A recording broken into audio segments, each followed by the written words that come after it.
எல்லாருக்கும் வணக்கங்க. Welcome to digital Bharathi. So இப்போ இந்த டிஎன்பிஎஸ்சி எக்ஸாமில் குரூப் 2ல் கேட்ட பாலிட்டி பார்ட், பாலிட்டியிலேருந்து 12 கொஷின் கேட்டிருக்காங்க. அதனுடைய எக்ஸ்ப்ளனேஷன் ஆன்சர் என்னவா இருக்கும் அப்படின்றது. இது 100% கரெக்டாக இருக்கும் அப்படின்னு சொல்ல முடியாது. இது டிஎன்பிஎஸ்சியோட ஃபைனல் கீழே சில மாடிஃபிகேஷன் இருக்கலாம். ஆனால் 12 கொஷினில் ஒரு கொஷின் அது மாதிரி மாறி இருக்கலாம். அது எந்த கொஷின் அப்படின்றது தெரிலைங்க. ஸோ கொஷின் நம்பர் 1, மத்திய தகவல் ஆணையர் மறு நியமனம் சாத்தியம், ஆனால் மாநில தலைமை தகவல் ஆணையருக்கு மறு நியமனம் சாத்தியம் அல்ல. மத்திய தகவல் ஆணையர் இருக்காங்க இல்லைங்களா, ஸோ அவங்களுக்கு மறு நியமனம் சாத்தியம் கிடையாது. அப்போ ஃபஸ்ட்டு ஸ்டேட்மெண்ட் தப்பு. மாநில தலைமை தகவல் ஆணையருக்கு மறு நியமனம் சாத்தியம், ஸோ இதுவும் தப்பு. ஸோ இவங்க 2 பேருக்குமே மறு நியமனம் சாத்தியம் கிடையாது. தலைமை தகவல் ஆணையர் அப்படின்னு சொல்லியிருப்பாங்க. தகவல் ஆணையராக இருந்தாங்க அப்படின்னா அவங்க தலைமை தகவல் ஆணையராக மாறலாம், மறு நியமனம் செய்யப்படலாம். சரிங்களா? ஸோ அப்போ இது 2மே தப்பு. இருவருக்குமே மறு நியமனம் சாத்தியம் சொல்லியிருக்காங்க, இதுவும் தப்பு. இருவருக்குமே மறு நியமனம் சாத்தியம் அல்ல. ஸோ அப்போ கொஸ்டின் நம்பர் 5 இதுக்கு ஆன்சர் டிங்க. ஓகேங்களா? ஓகே. ஸோ அடுத்த கொஸ்டின். ஸோ பிரசிடெண்ட்லாம் எப்பயுமே கேட்குறது தான், அடிக்கடி இந்த கொஸ்டின் நிறைய டைம் கேட்டுகிட்டே இருக்கிறாங்க, ரிப்பீட்டடாக கொஸ்டின் வந்துட்டுருக்கோம். அதனால் நம்ம எல்லாத்தையுமே நம்ம படித்து வச்சுக்கணும். ஸோ ராதாகிருஷ்ணனுடைய அப்பாயின்மெண்ட் அப்படின்றது 1962, 52லேருந்து 1950லேருந்து 62 வரை. சரிங்களா? 1962 டாக்டர் ராதாகிருஷ்ணன் நியமனம் செய்யப்படுவார். அடுத்து ஜாகிர் ஹுசேன் 1967. ஸோ இவங்க 2 பேரும் தான் தப்பாக கொடுத்துருப்பாங்க. சரிங்களா? அதே மாதிரி ஃபக்ருதீன் அலி அகமது 1974, இது கரெக்டு. அதே மாதிரி நீலம் சஞ்சீவி ரெட்டி 1977 அப்படின்றது கரெக்டு. கரெக்ட் பேர் அப்படின்றது 3 and 4, இது 2ம் தான் கரெக்ட். ஸோ 6க்கு ஆன்சர் சி. ஓகே. அடுத்து 15வது கேள்வி இந்த கொஷின் புக்லெட் சீரீஸில். கூற்று காரணம். இந்த கூற்று காரணம் தான் நமக்கு சிலது டவுட்டாகவே இருக்கிறதுக்கு காரணம். ஸோ இது எப்படி வேணாலும் டிஎன்பிஎஸ்சி அதை இன்டர்பிரட் பண்ணலாம். இதில் எடுத்த உடனே தெரிஞ்சிருச்சு, சட்டப்பிரிவு 240 கீழ், ஆக்சுவலாக 340 கீழ் தான் நமக்கு மண்டல் கமிஷன், அதாவது பேக்வர்ட் கிளாஸ் கமிஷன் அப்படின்றத நியமிக்கப்படுவாங்க. காக்கா கலேக்கர் அப்படின்றவங்க ஃபஸ்ட்டு பேக்வர்ட் கிளாஸ் கமிஷனராக நியமிச்சிருப்பாங்க. 2வதாக இவர் நியமிச்சிருப்பாங்க. இவ்வாணையம் பின்தங்கிய நிலையை தீர்மானிக்க 11 குறிகாட்டிகளை உருவாக்கி உள்ளது. சரிங்களா? அப்ரப்டான ஒரு டிரான்ஸ்லேஷன் இது. த commission has developed 11 indicators to determine backwardness. இது என்னன்னு தெரியல. சரிங்களா? ஆனாலும் நம்ம ஈஸியாக எலிமினேட் பண்ணிடலாம். நமக்கு காரணம் சரியாக தப்பா அப்படின்றது தெரியல, ஆனாலும் நமக்கு இந்த ஆர்டிக்கல் 240 அப்படின்றது தெரிஞ்சிருச்சு எடுத்த உடனே. அப்போ இது தப்பு. சரிங்களா? அப்போ இது ஏ சரியானது அப்படின்றது இவங்க தப்பாக கொடுத்துருக்காங்க. ஏ அண்ட் ஆர் சரியானதுன்னு கொடுத்துருக்காங்க, இதுவும் தப்பு. ஏ மற்றும் ஆர் இரண்டும் சரியானதுன்னு கொடுத்துருக்காங்க, இதுவும் தப்பு. அப்போ இதுதான் இருக்கும்.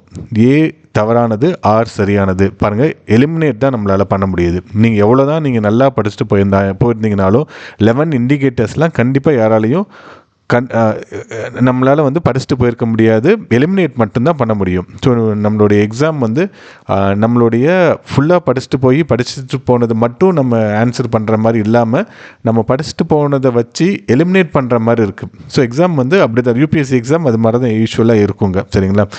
ஸோ அடுத்தது, ஸோ இதுவும் பார்த்திங்கன்னா நமக்கு இப்போ நான் இதுக்குள்ள பார்த்தேன் அப்படின்னா நமக்கு 2 தான் எனக்கு தெரியும். ரெப்ரசன்டேஷன் ஆஃப் பீப்புள் ஆக்ட் தெரியும் நமக்கு, 1951, 51 அப்படின்றது நமக்கு கண்டிப்பாக தெரியும். ரெப்ரசன்டேஷன் ஆஃப் பீப்புள் ஆக்ட் தெரியும். அதே மாதிரி 69வது கான்ஸ்டியூஷனல் அமெண்ட்மெண்ட் படி நேஷ்னல் கேபிட்டல் டெரிட்டரியாக ஆக்குனாங்க 1991. ஸோ இது 2 தான் தெரியும். இந்த 2 வச்சுட்டு நம்ம ஈஸியாக எலிமினேட் பண்ணிடலாம். சரிங்களா? ஸோ இதுக்கு ஆப்ஷன் அப்படின்றது டி ஆப்ஷன் கரெக்ட். 1900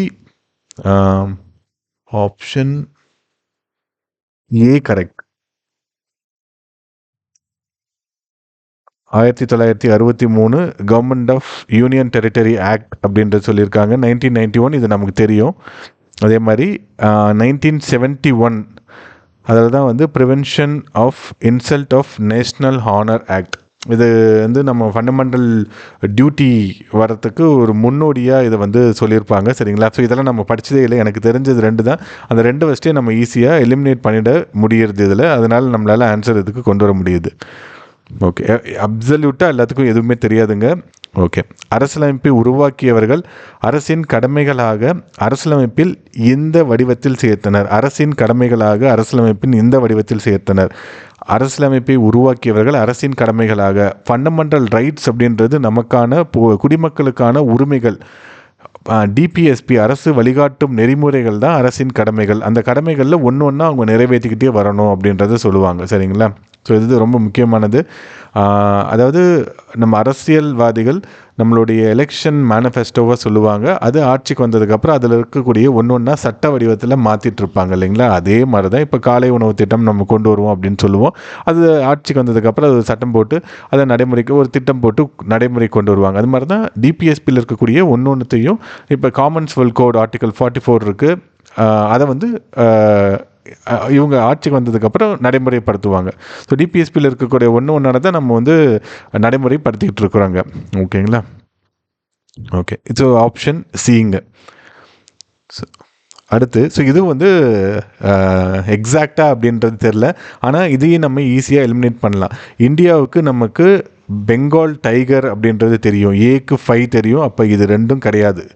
அப்போ ஏவாக இருக்கும் அல்லது டியாக இருக்கும். சரிங்களா? நம்ம எக்ஸாமில் ஆன்சர் பண்ணுறப்பவே நம்ம வந்து என்ன பண்ணுவோம், இந்த கொஷனுக்கான ஆன்சர் ஏவாக இருக்கும், பி இல்லை டியாக இருக்கும் தெரியும். ஆனால் நமக்கு அந்த பதட்டத்தில் வராது. அதனால் நான் என்ன பண்ணுவோம் அப்படின்னா மார்க் பண்ணிட்டு போயிட்டு 2வது டைம் வரப்போ திருப்பி பார்ப்பேன். சரிங்களா? அதே மாதிரி அமெரிக்காவுக்கும் நமக்கு என்ன அப்படின்னு தெரியும், ஈகிள் தான் நேஷ்னல் சிம்பிளாக இருக்கும். சரிங்களா? ஸோ ஆனால் ராயல் பெங்கால் டைகர் அப்படின்றது நேஷ்னல் அனிமலாக இங்கே இருக்குது. ஓகேங்களா? அதே மாதிரி ஜப்பானில் தான் செரி பிளாசம் அப்படின்றது இருக்கும். ஆனால் இது 2லேயுமே செரி பிளாசம் அப்படின்றது இல்லை. அப்போ இந்த செரி பிளாசம் இதில் நமக்கு வரவே வராது அப்படின்றது நமக்கு தெரிஞ்சிருச்சு. சரிங்களா? அப்போ டி தான் ஆப்ஷனாக இருக்கும். 35க்கு ஆப்ஷன் டி. ஓகேங்களா? ஜப்பானுக்கு போனி, ஜப்பானுக்கு பியோனி, அது வந்து ஒரு மலர்கள் இருக்கக்கூடிய ஒரு இடம். சரிங்களா? ஸோ அதை தான் வந்து சொல்கிறாங்க. இது எலிமினேட் தான் நம்மளால் பண்ண முடியுது. எக்ஸாக்டாக நம்மளால் இது வந்து எக்ஸாம் பாயிண்ட் ஆஃப் வியூலேயே நம்ம பார்க்குறப்ப தெரிகிறதுங்க இதெல்லாம்.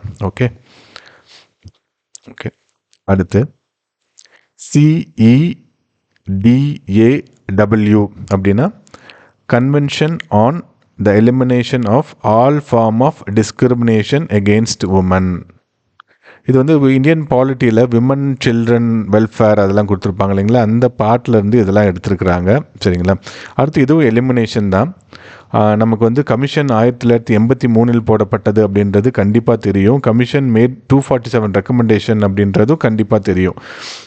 அதே மாதிரி த commission recommend to scrap article 356 அப்படின்றது கிடையாது. ராஜமன்னர் கமிட்டியில் தான் இது வந்து சொன்னாங்க. இது தேவையான அத்தியாவசியமான ஸ்பேரிங்லி அப்படின்றத சொல்லியிருப்பாங்க. ரொம்ப அத்தியாவசியமாக இருந்தால் மட்டுமே இதனை நீங்கள் நடைமுறைப்படுத்த வேண்டும் அப்படின்றத சொல்லியிருப்பாங்க. அப்போ இது ஆப்ஷன் 3 அப்படின்றது இங்கே இன்கரெக்டாக கொடுத்துருக்குறாங்க. சரிங்களா? ஓகே, அதே மாதிரி ஸோ இன்கரெக்ட் வந்து பார்த்திங்கன்னா 3 வந்து இன்கரெக்ட். ஸோ அப்போ இது வராது. ஸோ மற்ற 3லேயுமே 3 இருக்குது. 2 வந்து இங்கே கொடுத்துருக்காங்க. நமக்கு 2 வந்து அப்சல்யூட்டாக தெரியும், அது கரெக்டு தான் அப்படின்ட்டு. இங்கேயும் வந்து 2 கொடுத்துருக்குறாங்க, 2 நமக்கு தெரியும். அப்போ மீதி இருக்கிறது இது மட்டும்தான். The commission recommend that the residuary power of taxation should be given to the state. அதாவது வரி விதிப்பில் உள்ள எஞ்சிய அதிகாரங்கள் மாநிலங்களிடம் இருக்க வேண்டும். அதாவது வரி விதிப்பில் இருக்கிறத மட்டும் மத்திய அரசில் கொடுத்துட்டு மற்ற எல்லா ரெசிடியூரி பவர்ஸ் எல்லாத்தையும் மாநில அரசுக்கு மாற்றணும் அப்படின்றத அவங்க வந்து சொல்லியிருப்பாங்க. சரிங்களா? ரெசிடியூரி பவர் அப்படின்றது ஆர்டிகல் 248 வந்து சொல்லியிருப்பாங்க. 246 தான் நமக்கு வந்து டிவிஷன் ஆஃப் பவர் அப்படின்னு இருக்கும். மத்திய பட்டியல், மாநில பட்டியல், பொது பட்டியல் இருக்கும். இதில் சேராதது ஏதாவது இருந்தது அப்படின்னா எஞ்சிய பட்டியல். இப்போ டூரிசம் அப்படின்றது எஞ்சிய பட்டியலில் இருக்கும். ரெசிடியூரி டேக்ஸ் அப்படின்றது எஞ்சிய பட்டியலில் இருக்கும். ஸோ ரெசிடியூரி டேக்ஸை தவிர மற்ற எல்லாத்தையும் மாற்றணும் அப்படின்றத சொல்லியிருப்பாங்க. சரிங்களா? ஓகே, அப்போ ஏ தான் வந்து இதுக்கான ஆன்சர். சர்க்காரியா கமிஷன் வரதில் ஏ தான். இதெல்லாம் ரொம்ப அப்ரப்டான மேலோட்டமான கொஸ்டின்ஸு, ரொம்ப ஈஸியான கொஸ்டினும் கூட. சரிங்களா? ஆர்டிகல் 18 அபாலிஷன் ஆஃப் டைட்டில் ரொம்ப easy. Article 21 protection of life personal liberty. இதெல்லாம் வந்து நீங்கள் பாலிட்டியில் பேசிக்காக படிச்சிங்கனாவே இந்த கொஸ்டினுக்கு நம்ம ஈஸியாக ஆன்சர் பண்ண முடியும். ஆர்டிகல் 23 ப்ரொடெக்ஷன் எகெயின்ஸ்ட் அரெஸ்ட்டு தப்பு. 20 தான் ப்ரொடெக்ஷன் எகெயின்ஸ்ட் அரெஸ்ட்டு அப்படின்னு இருக்கும். ப்ரொடெக்ஷன் எகெயின்ஸ்ட் அரெஸ்ட் அப்படின்னா நம்ம வந்து இந்த டபுள் ஜியோபாடி இரட்டை தண்டனை அப்படின்றத கொடுக்கக்கூடாது. சுய தண்டனை, செல்ஃப் இன்கிரிமினேஷன் அப்படின்னு சொல்லுவாங்க. அதாவது நம்மளே நமக்கு சாட்சியமாக சுயசாட்சியமாக எடுத்துட்டு நமக்கு தண்டனை தரது தப்புன்னு சொல்லியிருப்பாங்க. ரெட்ராஸ்பெக்டிவாக நமக்கு பனிஷ்மெண்ட் தரக்கூடாது. 74 நீங்கள் ஒரு 1974 ஒரு தப்பு பண்ணியிருந்தீங்க அப்படின்னா அதற்கான சட்டம் 1975 தான் வருதுன்னா அந்த சட்டத்தை வச்சு உங்களை தண்டிக்கக்கூடாது அப்படின்றது சொல்லியிருப்பாங்க. சரிங்களா? Okay. Article right to free movement அப்படின்னு சொல்லியிருப்பாங்க. அப்போ இது 20க்கு வர்றது அப்படின்னால இது ரெண்டுமே நமக்கு தப்பு. ஸோ இன்கரெக்ட்லி மேட்ச்ட் வந்து 3 and 4 54. ஸோ ரொம்ப ஈஸியானது தான். இதெல்லாம் ஈஸியாக நம்மளால் சொல்ல முடியும். ஃபண்டாஸ்டிக்கான கொஸ்டின் இது தான். இந்திய கூட்டாட்சியில் ஆளுநர் அரசின் தலைவர் மற்றும் மத்திய அரசின் பிரதிநிதி என்று இருவிதமான பணிகளை செய்கிறார். இது கரெக்டு. நீங்கள் குரூப் 1க்கோ இல்லை குரூப் 2க்கோ மெயின்ஸ்க்கு படிச்சிருந்தீங்க அப்படின்னா ஸ்டேட் கவர்மெண்ட் பற்றி நம்ம டீட்டெயிலாக படிச்சிருப்போம். கவர்னருடைய அதிகாரங்கள் என்ன அப்படின்றத படிச்சிருப்போம். சட்ட அதிகாரங்கள், நிதி அதிகாரம், நீதி அதிகாரம் அப்படின்றத நம்ம படிச்சிருப்போம். அவருக்கு நம்ம முன்னுரையாக எழுதுவோம். சரிங்களா? இன்ட்ரோடக்ஷனாக இதை தான் எழுதுவோம். இந்திய கூட்டாட்சியில் ஆளுநர் அரசின் தலைவர் மற்றும் மத்திய அரசின் பிரதிநிதி என்ற இரட்டை பணிகளை செய்கிறார் அப்படின்றதான் இன்ட்ரோடக்ஷனாக எழுதுவோம். ஒரு சிலர் இதை கன்க்ளூஷனாக கூட நீங்கள் எழுதுவீங்க. ஸோ அதை நம்ம மெயின்ஸ் நீங்கள் ஏற்கனவே படிச்சிருந்தீங்கன்னா ஈஸியாக இதை வச்சு நம்ம கொண்டு வந்துட முடியும். ஆளுநர் என்ற நிறுவனமே கூட்டாட்சிக்கு எதிரானது. ஸோ இங்கிலீஷில் பாருங்கள், the office of governor is against the federal system. So எல்லாருமே இது வந்து அரசியலாக நீங்கள் பார்க்காதீங்க. சரிங்களா? இப்போ இருக்கக்கூடிய நடைமுறையில் இருக்கக்கூடிய அரசியலாக பார்க்காதீங்க. நம்ம இந்தியன் கான்ஸ்டியூஷனில் சில ஃபீச்சர்ஸ் வந்து ஃபெட்ரல் ஃபீச்சர்ஸாக இருக்கும், சிலது வந்து யூனிட்டரி ஃபீச்சர்ஸாக இருக்கும். ஒற்றை ஆட்சித்தன்மையோட சில அம்சங்கள் இருக்கும், கூட்டாட்சித்தன்மையோட சில அம்சங்கள் இருக்கும். அதில் நீங்கள் லக்ஷ்மிகாந்தில் எடுத்து பார்த்தீங்கன்னா இது வந்து ஒற்றை ஆட்சித்தன்மை உடையது.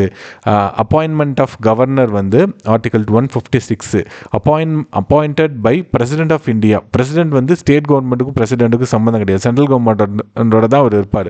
அப்புறம் எப்படி அவர் நியமனம் செய்யப்படலாம்? சரிங்களா? The office of governor is against the federal ஸ்ட்ரக்சர்னா ஆமாம், கரெக்டு.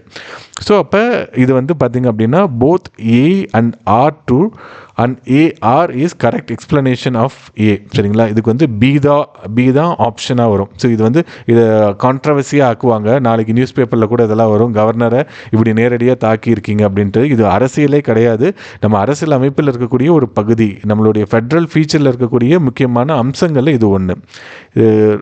ரொம்ப போட்டு ரொம்ப கன்ஃபியூஸ் பண்ணி குழப்பம் அடைவதற்கான அவசியம் இல்லாத ஒரு கொஸ்டின் தான். National development council 1952 extra constitutional பாடி. அதே மாதிரி நிதி ஆயோக்கும் அதே மாதிரி தான்.